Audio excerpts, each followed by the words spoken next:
All right, so here we are near the very end of the Bhagavad Gita in chapter 18. And Krishna does something that might seem a little strange at first.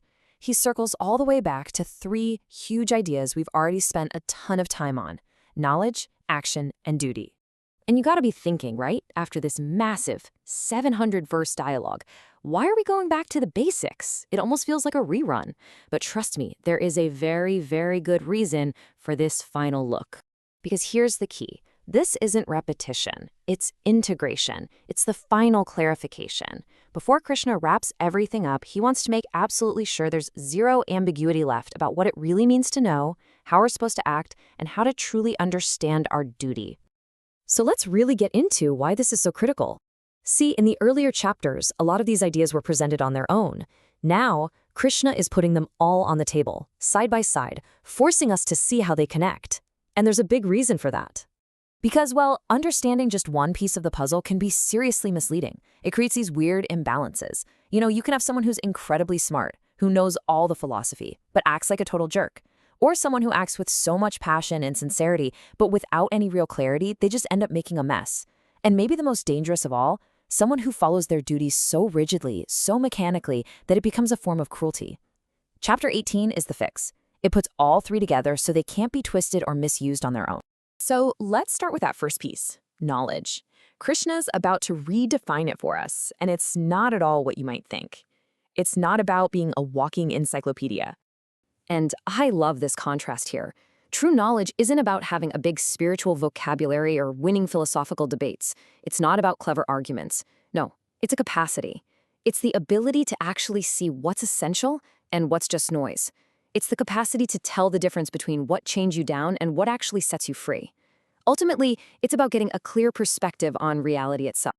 This really says it all, doesn't it? Knowledge isn't the prize at the end of the journey. It's the compass that you use to navigate the entire journey. Without that compass, our actions are just knee-jerk reactions, and our sense of duty becomes brittle and rigid. So once we have that compass in hand, we can look at action and duty in a totally new way. And Krishna shows how this clarity just completely changes the game.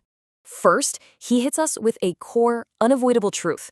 You simply cannot escape action. It's impossible. As long as you're alive with a body and a mind, something is always happening. So this idea of just dropping everything and doing nothing, that's a total misunderstanding. So if we're always acting, where does all the stress and suffering come from?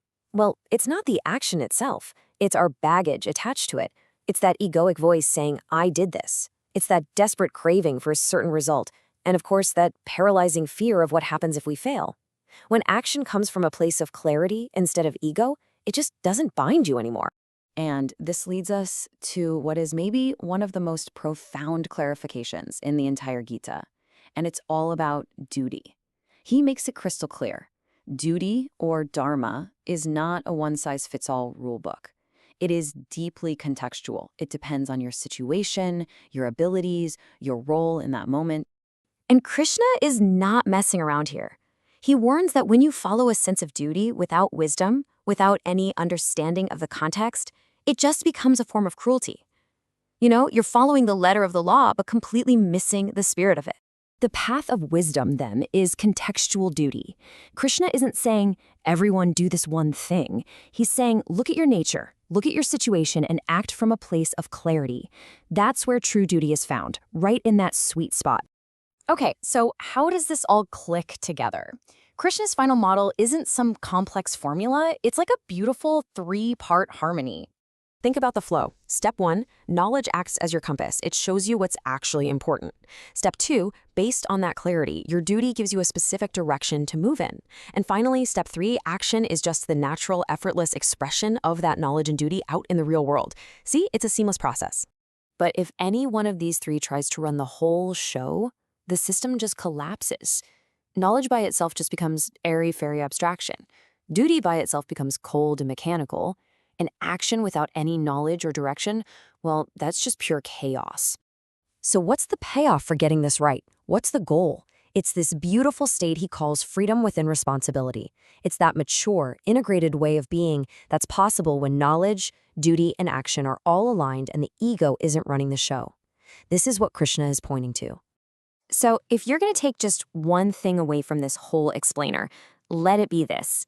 Integrate, don't isolate. Real freedom isn't found by picking your favorite knowledge or action or duty. It's found in weaving all three together. But this brings up a really interesting question. What about our inner state? The actual quality of our being that colors how we see, act, and even understand our duty. What happens when we ignore that?